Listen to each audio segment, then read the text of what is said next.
Welcome to our channel. నేను నవీన్. చట్టంలో చాలా సూత్రాలే ఉంటాయి, కానీ విషయం ఏదనేది అర్థం కాకుండా జనాలు ఎంటర్టైన్మెంట్ ఫీల్ అవుతున్నారని ఇష్టారీతన మాట్లాడితే కోర్టు చొరకలేసేటప్పుడు మాత్రం కొంచెం చేదుగానే అనిపిస్తుంది. ప్రస్తుతం సోషల్ యాక్టివిస్ట్ కృష్ణకుమారి గారు ఉన్నారు. ఎందుకు కోర్టు చొరకలేసే పరిస్థితి సంధ్యారెడ్డి గారు తీసుకొచ్చుకున్నారు, ఈ విషయాల గురించి మాట్లాడదాం. నమస్తే అండి. నమస్తే. రీసెంట్గా జేఏసీ సభ్యులు ప్రెస్ మీట్ పెట్టడం జరిగింది. ఏవైతే వస్త్రధారణ పైన కోర్టులు పట్టించుకోవట్లేదు కదా అని మన ఇష్టారీతన మాట్లాడితే కోర్టు చొరకేస్తే చాలా విచిత్రంగా ఉంటుంది, చాలా చేదుగా ఉంటుందని ఆ సంకేతాలు ఇవ్వడానికేనండి ఈరోజు జరుగుతున్న సిచ్యువేషన్స్ అన్నీ కూడా. ఇప్పుడు ఎంతసేపు ఆడవాళ్ళ వస్త్రధారణ దగ్గర మీరు ఆగిపోయి ఈ వస్త్రధారణ వల్లే మగవాళ్ళకి వికారాలు కలుగుతాయి అని అంటే గనక అసలు మిమ్మల్ని మీరు ఎంత తక్కువ అంచనా వేసుకుంటున్నట్టు. అసలు ఎక్కడ పరిణితి చెందిన మగవాడు ఏడు ఇక్కడ? మీరు చెప్పే భాషల్లో. నేను మిగతా అందరినీ మగాళ్ళని అనట్లేదండి, దయచేసి అర్థం చేసుకోండి. వీళ్ళు చెప్పే పారిభాష్యంలో చూసుకుంటే పరిణితి చెందిన మగవాడు ఉండడా? Matured man ఉండడా? ఒక అమ్మాయి బట్టలు సరిగా వేసుకోకపోతే ఇమ్మీడియట్గా వెళ్ళిపోయి అత్యాచారం చేసేస్తాడా? అవకాశం దొరికింది ఇంతే చాలని. అసలు అత్యాచారమే చేయక్కర్లేదండి, అసలు 30 సెకండ్ల తేరిపార చూడకూడదని చట్టం చెప్తుంది. మనం మాట్లాడితే చట్టాలు మాట్లాడితే సమాజానికి మంచిది. సమాజాన్ని చట్టాల పేరుతోటి ఒక క్రమం, చట్టం యొక్క పని ఏంటి? సమాజాన్ని క్రమపద్ధతిలో పెట్టడం. ఇప్పుడు సిగ్నల్ లైట్లు ఎందుకు పెట్టారండి? ట్రాఫిక్ క్రమబద్ధీకరణకే కదా. ఒక మనిషి, ఇంతమంది మనుషుల మధ్యలో ప్రతి మనిషికి ఒక కోర్టు, ప్రతి మనిషికి ఒక పోలీసు ఉండడు కాబట్టే ఒక క్రమ పద్ధతిలో పెట్టడానికే మనకి చట్టాలు ఉన్నాయి. వీటన్నిటిని కాదని మీరు తొంగలో తొక్కేసేసి ఈ విధంగా చేస్తే ఎట్లా అనేదే ఈరోజు ప్రశ్న. ఆ ప్రశ్నకి సమాధానమే ఇంకా వీళ్ళు మామూలుగా చెప్తే వీళ్ళు వినేలా లేరు. అందుకని కేసు పెట్టాల్సి వచ్చింది. కేసు పెడితే కోర్టు కూడా పోలీస్ స్టేషన్ కూడా నమ్మి మేము సైబర్ క్రైమ్ పోలీస్ స్టేషన్లో పెడితే వాళ్ళు కేసు రిజిస్టర్ చేశారు. వీళ్ళందరికీ నోటీసులు వెళ్తున్నాయి. పైగా రేపు పొద్దున ఇప్పుడు ఆవిడ సంధ్యారెడ్డి ఏమిచ్చిందంటే స్టేట్మెంట్లో, నా మాటలను వక్రీకరించారు, నేను అలా అనలేదు, నాకు ఆ ఉద్దేశం లేదు అని చెప్తుంది ఇప్పుడు ఆవిడ. అసలు టాపిక్ శివాజీ గారి టాపిక్ కూడా అదే కదా. అంత నిశ్చితంగా పరిశీలిస్తే అసలు బయటకు రారుగా. అదే కదా. ఇప్పుడు చూడండి, ఇప్పుడు అక్కడి నుంచి డిస్టార్ట్ చేసి ఈవిడ మళ్ళీ డిస్టార్ట్ చేస్తున్నారని ఈవిడ చెప్పడం. అందుకని ఆమె మాట్లాడిన వీడియోలు ఏ ఛానల్స్లో మాట్లాడిందో ఎఫ్ఐఆర్లో ఆ వీడియోలన్నీ పెట్టాం. చూడడానికి లాయర్ పెట్టారు, వీడియోలన్నీ పెట్టారు. ఇప్పుడు ఎవరు ఎస్కేప్ కాలేరు. ఎవరో కట్ అండ్ పేస్ట్ చేశారు, దాన్ని ఇది చేశారు, అది చేశారు అని చెప్పి సంధ్యారెడ్డి చెప్తుంది. ఎందుకు? సాక్ష్యాలు ఉన్నాయి అక్కడ. రేపు ఈమె కోర్టుకి వెళ్ళాల్సిందే, సమాధానం చెప్పాల్సిందే. ఈమె కాదు, ఈమె కాకుండా మిగతా 42 మంది 43 మంది సమాధానం చెప్పాల్సిందే కోర్టు ముందు.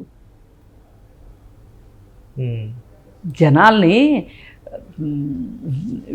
లైక్లును వేవర్షిప్లు వస్తున్నాయి, 95% 95% అని వెర్రవీగారు కదా. ఎక్కడికి పోయింది ఇప్పుడు ఈ 95%? ఏం చెప్పుకుంటారు కోర్టుకి? మేము అలా అనలేదండి అని చెప్పుకుంటారా? అనలేదంటే కుదరదు, ఎవిడెన్స్ ఉంది ఇక్కడ. సారీ ఉంది కదండి, సారీ కుదరదు. ఇప్పుడు నేను ఒక హత్య చేస్తా, సారీ చెప్పేస్తే అయిపోద్దా? మళ్ళీ అక్కడి నుంచి మళ్ళీ మీరు కావాలని ఒక ఆడామని టార్గెట్ చేసి ఇట్లా చేస్తున్నారని మళ్ళీ అక్కడి నుంచి కొత్త అంశం వస్తుంది కదా. ఎట్లా వస్తుందండి? ఆ మాట్లాడి నేను ఎక్కడికి పోతే సార్ మా మీద కేసులు పెట్టమనండి. అట్లయితే ఇప్పుడు నేను ఇంత మాట్లాడుతున్నా కదా సంధ్యారెడ్డి గురించి, నా మీద కేసు పెట్టమనండి. శేఖర్ భాష గురించి మాట్లాడుతున్నా, సినిమా ఇండస్ట్రీ గురించి మాట్లాడుతున్నా, కాస్టింగ్ కోచ్ గురించి మాట్లాడుతున్నా, పెట్టమనండి కేసు. ఏ సెక్షన్లో పెడతారో? ఛాన్స్ ఇవ్వట్లేదు మీరు. ఇవ్వను. ఎందుకంటే నాకు విషయం ఇంపార్టెంటు.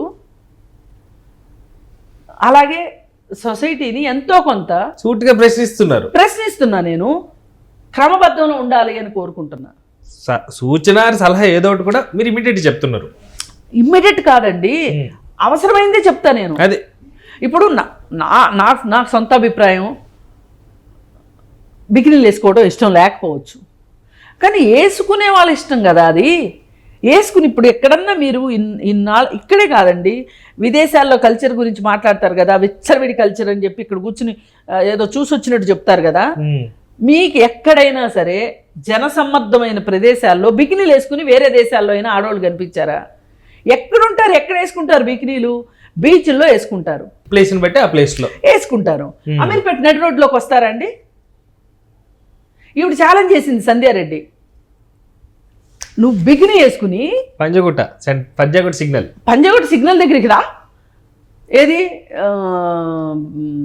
బాడీ గార్డులు లేకుండా, ఇంకేదో అంటారు కదా బాడీ గార్డులని, బౌన్సర్లు లేకోకుండా రా, నేను ఛాలెంజ్ చేస్తున్నా.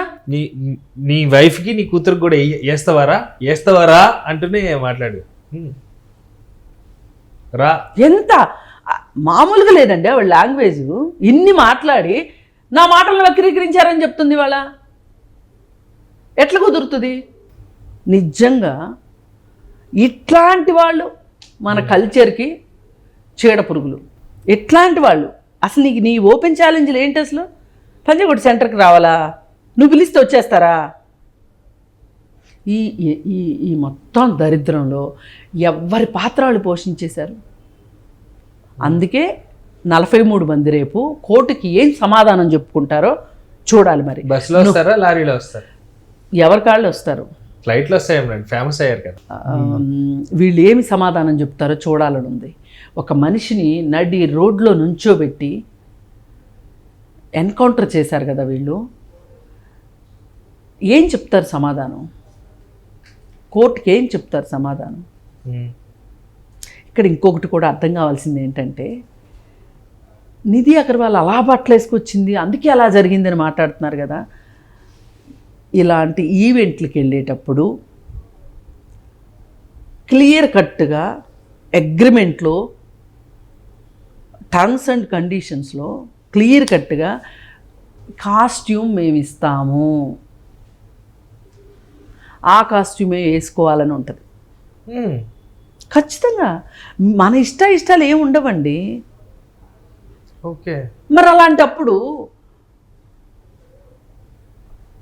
ఆమె ఇష్టం ఏముంటుంది చెప్పండి?